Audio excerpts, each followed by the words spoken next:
Assalamualaikum warahmatullahi wabarakatuh. Salam rahayu, rahayu, rahayu. Jumpa lagi dengan saya di channel New Edi Seluler Tutorial.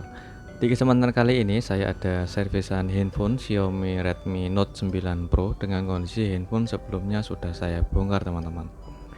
Karena untuk pelanggan saya dimintai untuk penggantian LCD dan LCD-nya pun sudah terlepas atau sudah dibuang sama pemiliknya teman-teman. Jadi handphone sudah saya bongkar dan untuk kondisinya seperti ini. Di bagian backgroundnya itu ada keretakan dan beliau sempat sebetulnya itu sudah pernah diganti LCD teman-teman. Namun selang beberapa minggu kemudian itu LCD-nya terlepas atau lemnya kurang kuat mungkin saja, dan menyebabkan LCD-nya itu jatuh dan copot atau robek teman-teman. Namun sayang sekali LCD dari bawaannya yang sudah pernah diganti itu sudah dibuang. Jadi kalau misal masih bisa diperbaiki atau di bagian fleksibelnya itu hanya robek, besar kemungkinan bisa disambung kembali. Namun sayang sekali untuk LCD dari bawaannya itu sudah dibuang teman-teman. Dan ini adalah LCD yang baru yang sudah saya siapkan dengan kualitas in-cell. Jadi kualitas ori in-cell teman-teman, bukan original 100%. Untuk spare partnya saya membelinya dari toko spare part terdekat, yaitu di daerah Pati, di daerah saya sendiri. Jadi kalian kalau tanya link pembelian LCD-nya itu tidak bisa mengasih linknya teman-teman, karena membelinya kebanyakan saya keseringan beli di toko spare part terdekat. Kalau tidak di toko spare part ya dari sales saya sendiri untuk buat stok teman-teman, buat stok di toko saya sendiri. Jadi apabila kalian menanyakan link pembelian LCD-nya, saya tidak bisa mengasih link teman-teman, karena kebanyakan belinya di toko spare part terdekat. Dan tujuan saya membeli spare part terdekat itu jauh lebih cepat apabila pelanggan itu minta cepat, dan juga ada garansinya teman-teman, dan bisa dicoba langsung di toko tersebut. Jadi alangkah baiknya kalau saran saya, jika kalian menanyakan link, usahakan sebelum kalian membeli LCD via online, usahakan dicarikan dulu LCD di toko spare part terdekat teman-teman. Oke, ini adalah kita tes dulu untuk kualitas LCD yang saya gunakan. Itu adalah LCD kualitas in-cell, bukan KW seperti biasanya ya teman-teman. Di bagian ini saya nonaktifkan dulu di mode gelapnya agar backgroundnya warna putih bisa kelihatan jelas untuk mengetahui LCD-nya terdapat white spot atau garis ataupun cacat seperti LCD lainnya teman-teman. Untuk kontras layar LCD-nya bisa berfungsi dengan normal. Sekarang kita tes untuk fungsi dari touchscreen-nya. Oke, untuk di bagian touchscreen-nya bisa berfungsi dengan nyaman sekali teman-teman, tidak tersendat-sendat atau tidak lari ke sana kemari, atau bisa disebut juga white spot. Maksud saya gold stock, bukan white spot teman-teman. Untuk LCD-nya bersih, tidak ada white spot dan tidak ada garis dan tidak ada kotoran. Jadi kualitas LCD-nya cukup lumayan bagus menurut saya teman-teman. Jadi apabila kalian tanya recommended pembelian kualitas LCD atau memilih kualitas LCD, kalau saran saya recommendednya ya kualitas seperti in-cell ini teman-teman. Hasilnya cukup lumayan bagus, hampir 99% mirip originalnya. Beda sama kualitas KW pada umumnya teman-teman. Untuk di bagian ini perhatikan, ini adalah bagian frame dan terdapat sisa-sisa lem yang lumayan banyak, beserta di bagian saringan penutup speakernya itu hampir terlepas teman-teman. Jadi sebelum kita proses pemasangan atau penggantian LCD, usahakan kita bersihkan dulu dari sisa-sisa kotoran atau sisa lem yang terdapat di bagian frame, yang tujuannya agar nanti pemasangan LCD bisa berhasil dengan presisi, rapi, dan bisa rapat kembali teman-teman. Jadi usahakan untuk sisa-sisa lem seperti ini yang terdapat di bagian frame itu cukup lumayan banyak apabila LCD sudah pernah diganti, dan bersihkan sampai sebersih mungkin. Oke, sedangkan untuk di bagian belakang juga ada sisa lem ya teman-teman. Di bagian belakang itu bagian penutup buat backdoor atau tutup belakang, jadi kita bersihkan juga. Dan di bagian ini adalah saringan penutup speaker atas. Jadi apabila tertutupi atau lubang-lubang saringan tertutupi oleh debu atau kotoran ataupun sisa lem, usahakan kita bersihkan dulu teman-teman, yang tujuannya agar suara telepon bisa kedengaran dengan jernih dan bersih. Oke, setelah kita membersihkan di bagian frame dan juga membersihkan di bagian saringan penutup speaker atasnya, sekarang di bagian ini kita bersihkan di bagian sisa-sisa lem di bagian frame belakang.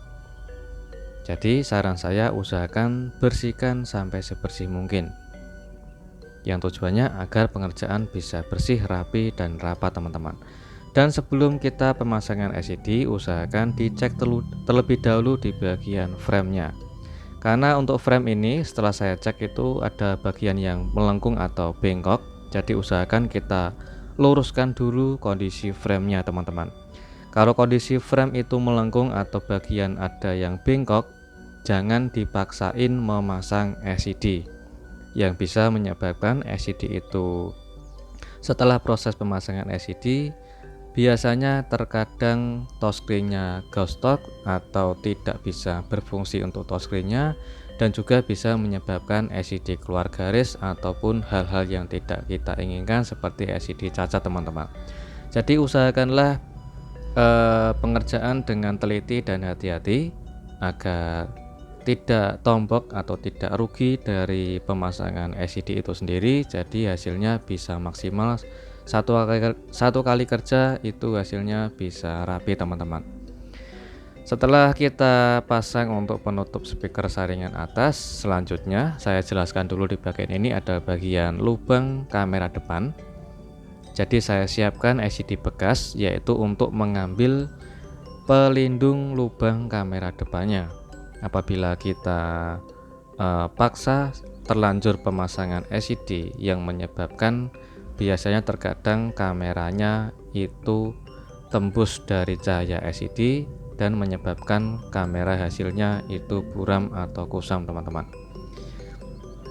Oke, setelah kita mengambil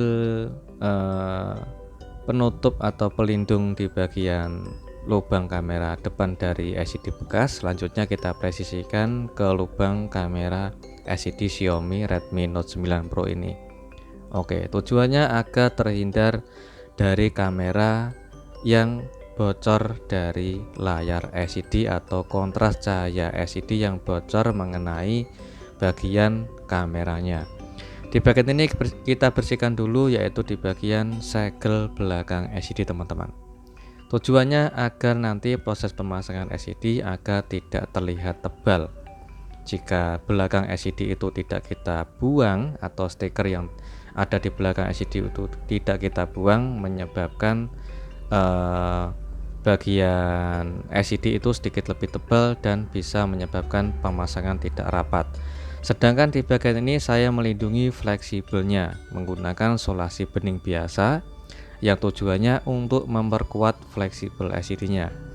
Di bagian fleksibel bawah itu sudah terdapat pelindung ya teman-teman. Jadi cukup lumayan bagus kalau menurut saya untuk kualitas insel ini, hampir seperti originalnya dari bentuk fleksibelnya. Dan kita siapkan lem untuk proses pemasangan LCD. Sedangkan di bagian atas ada warna bening, yaitu ada buat sensor proximity teman-teman.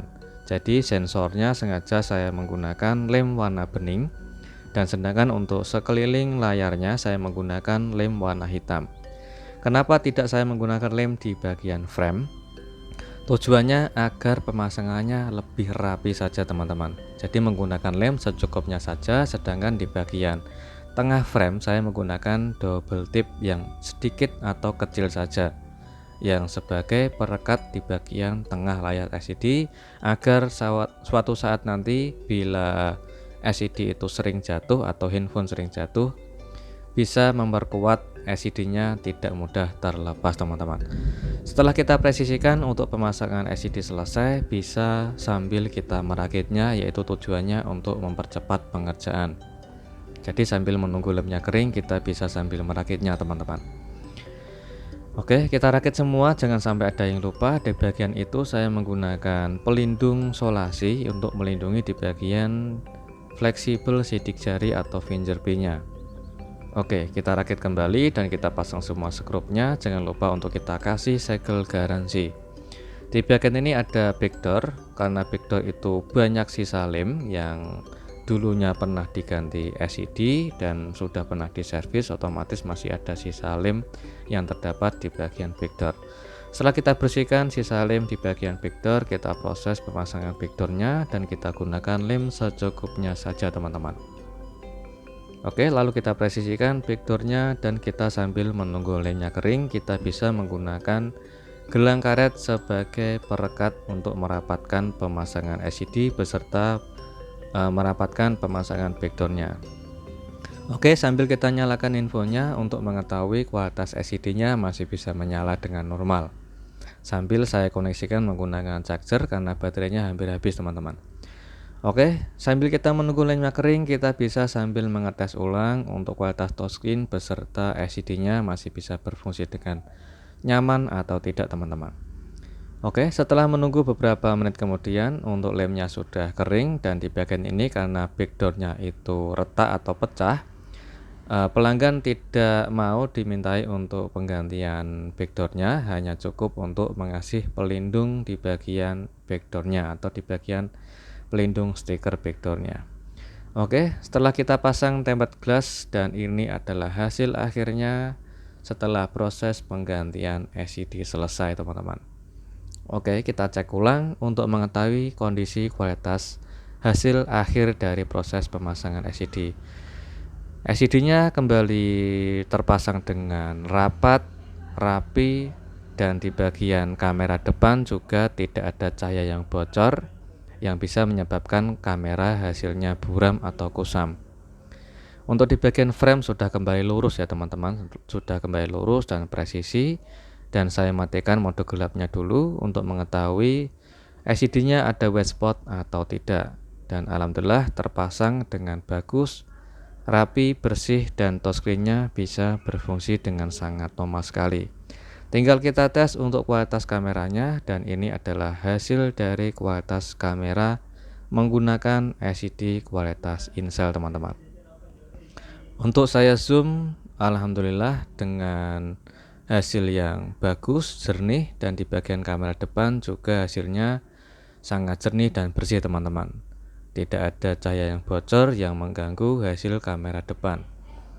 Alhamdulillah untuk pengerjaan sudah sukses semua ya teman-teman, tidak ada problem dan tidak ada keluhan dari SID merek Incel ini.